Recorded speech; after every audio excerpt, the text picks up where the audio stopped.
యుగ యుగములు యుగ యుగములు జీవించడానికి కావలసిన ఒక గొప్ప అర్హత ఉంది. ఏంటి అర్హత? జీవ గ్రంథంలో పేరు వ్రాయబడాలి. ఈనాడు ఎంతమంది జీవ గ్రంథంలో తమ పేర్లు వ్రాయబడినో ఒకసారి ఆలోచించుకోండి.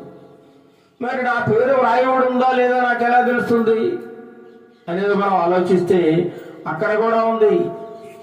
ఇక్కడ ఎవరిని దేవుడు విడిచిపెట్టడం లేదండి.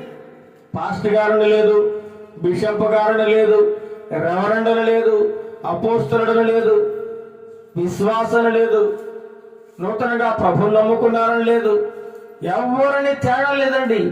ప్రతి ఒక్కరిని గురించి దేవుడు మాట్లాడుతున్నాడు.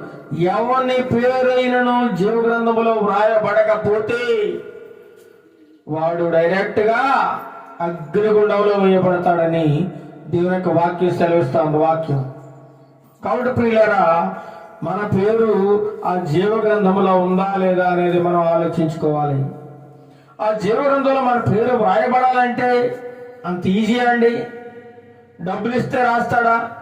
లంచ్